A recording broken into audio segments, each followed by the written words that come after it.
Halo anak-anak ibu, selamat pagi. Kita berjumpa lagi dalam pelajaran geografi. Kamu sudah sarapan? Jangan lupa kamu harus selalu berdoa sebelum memulai aktivitas. Hari ini kita akan belajar tentang benua Afrika. Sebelumnya kita sudah belajar tentang benua Asia, benua Amerika, dan benua Eropa. Untuk benua Afrika, kita akan belajar tentang pembagian wilayah kawasan benua Afrika. Kita belajar juga tentang letak, baik secara astronomis maupun secara geografis. Kita bahas mengenai iklimnya, bentangan alamnya, dan flora dan faunanya. Bukalah buku IPS kamu, halaman 14-16 untuk mendampingi video pembelajaran yang ibu tampilkan. Mari kita mulai materi kita hari ini.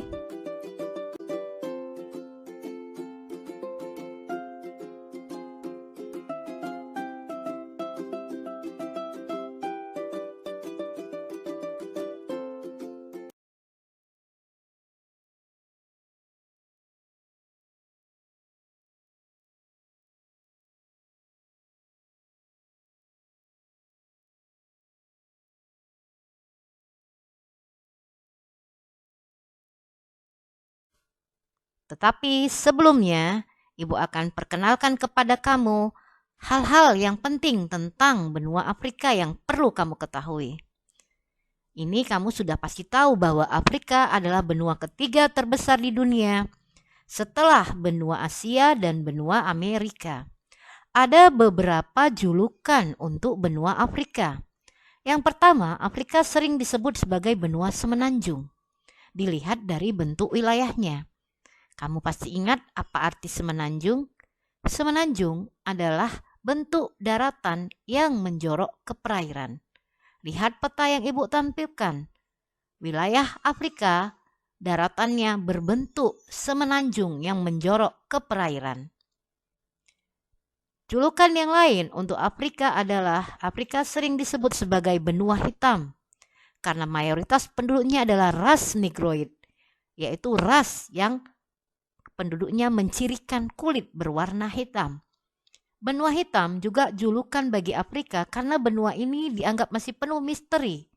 Masih banyak penelitian yang harus dilakukan untuk membuka tabir rahasia tentang alam benua Afrika. Jadi secara penduduk dan secara kondisi wilayah, benua Afrika disebut sebagai benua hitam. Selanjutnya, benua Afrika juga disebut sebagai benua koloni karena hampir seluruh wilayah negara-negara di Afrika pernah mengalami penjajahan. Kalau kamu membayangkan tentang kondisi penduduk Afrika, kamu akan lihat bahwa negara-negara di Afrika itu umumnya adalah negara-negara yang terbelakang. Walaupun memang ada negara di Afrika yang hampir mencapai menjadi negara maju. Terbelakangnya negara-negara di Afrika itu akibat dampak dari dijajahnya negara-negara tersebut yang menyebabkan pertumbuhan ekonomi dan mental dari masyarakatnya sangat lambat. Dan yang terakhir, di Afrika ada sebuah negara yaitu Mesir, di mana negara ini memiliki kebudayaan tertua di dunia. Dan kamu pasti tahu Mesir terkenal dengan adanya piramid dan sphinx. Piramid dan sphinx adalah bukti-bukti hasil budaya yang sudah sangat lama ada, sehingga peradaban Mesir dianggap sebagai peradaban yang tertua di dunia. Tujuan pembelajaran untuk hari ini, setelah kamu melihat video pembelajaran yang ibu tampilkan, ibu berharap kamu mampu menunjukkan pembagian wilayah Afrika dan membuat contoh negara yang ada di dalam kawasan pembagian tersebut. Lalu kamu harus mampu mencari apa batas-batas wilayah benua Afrika. Kemudian kamu harus mampu menjelaskan pengaruh kondisi astronomis benua Afrika terhadap wilayahnya. Selanjutnya, kamu harus mampu menjelaskan bentangan-bentangan alam utama benua Afrika seperti sungai, gunung, pegunungan, dan bentangan alam lainnya. Kemudian kamu harus mampu menunjukkan beberapa contoh flora dan fauna khas dari benua Afrika. Mari kita lihat pembagian kawasan benua Afrika, bahwa benua ini dibagi atas 5 wilayah. Afrika Utara,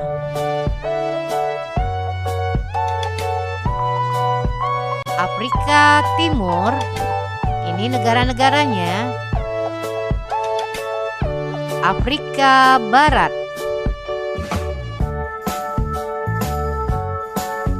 Afrika Tengah, dan Afrika Selatan.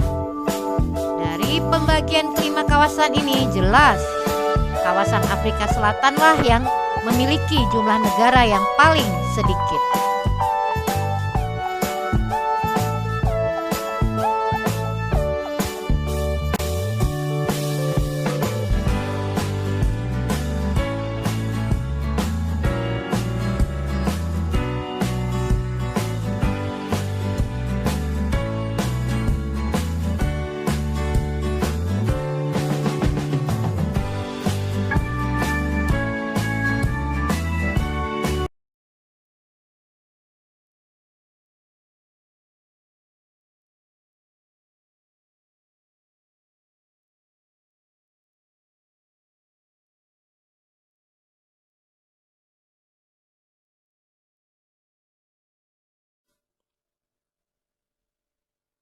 Selanjutnya kita akan membahas masalah letak.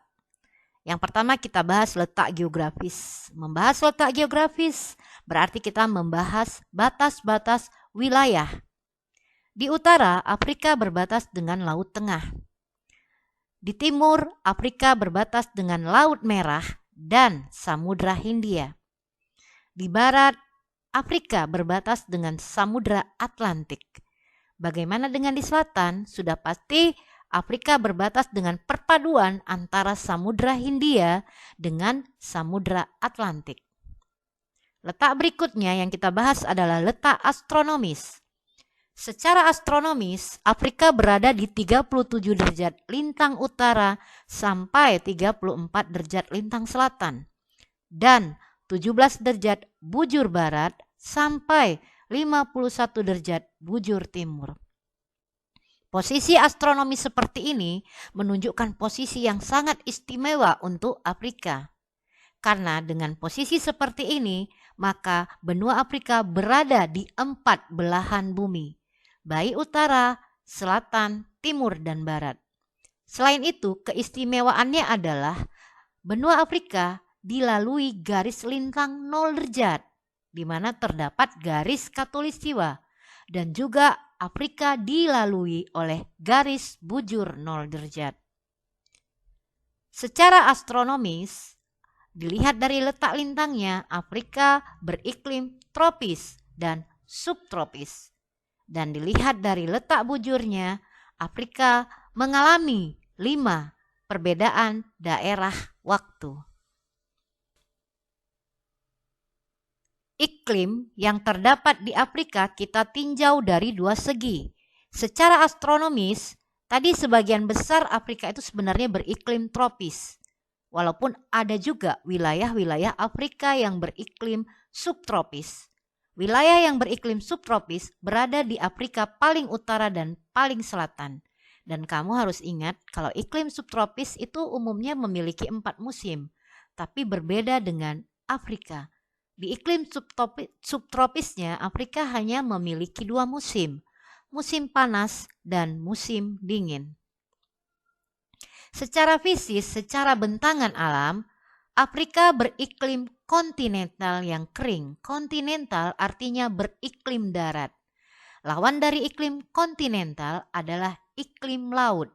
Kontinental bersifat kering karena curah hujannya sedikit. Sedangkan wilayah yang beriklim laut sifatnya basah karena curah hujannya banyak.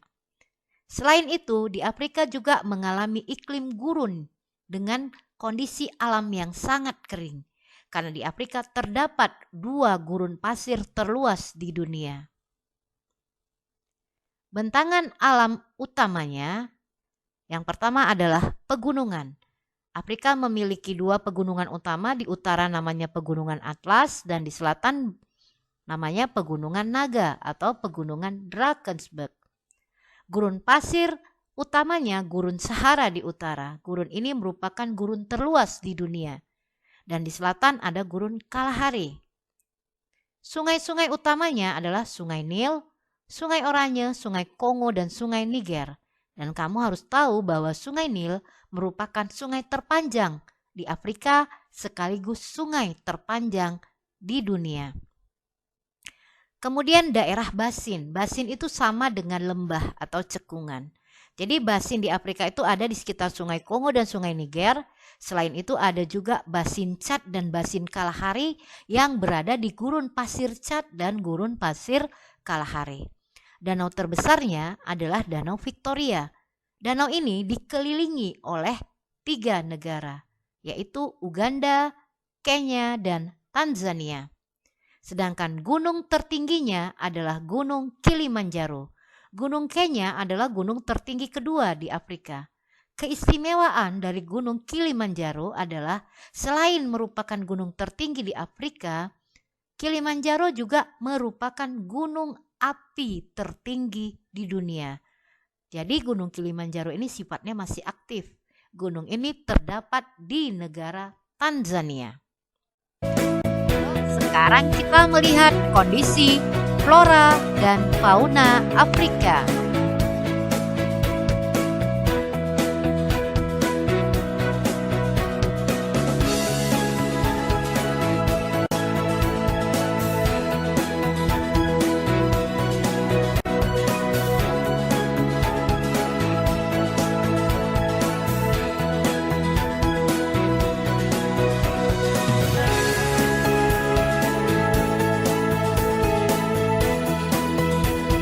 Lihat bagaimana pendapat kalian?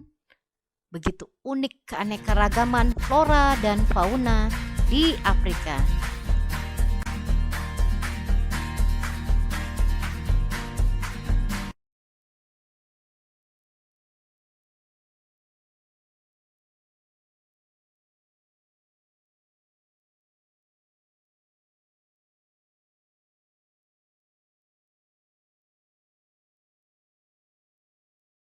Sampailah kita pada bagian penutup dari pertemuan hari ini. Coba kamu lihat dari hasil video pembelajaran yang tadi Ibu jelaskan, apa permasalahan yang dialami atau dihadapi oleh penduduk yang tinggal di benua Afrika kalau kita melihat kondisi alamnya. Nanti ini kamu boleh jawab di bagian GCR di classwork. Untuk pertemuan minggu depan, kita akan membuat kuis atau mengerjakan kuis yang ada hubungannya tentang materi hari ini, yaitu tentang benua Afrika. Terima kasih kamu sudah mendengarkan. Tetap semangat. Silakan bertanya untuk hal-hal yang ingin kamu ketahui tentang benua ini. Dan jangan lupa mengisi daftar hadir kamu pada hari ini. Sampai jumpa pada pertemuan berikutnya.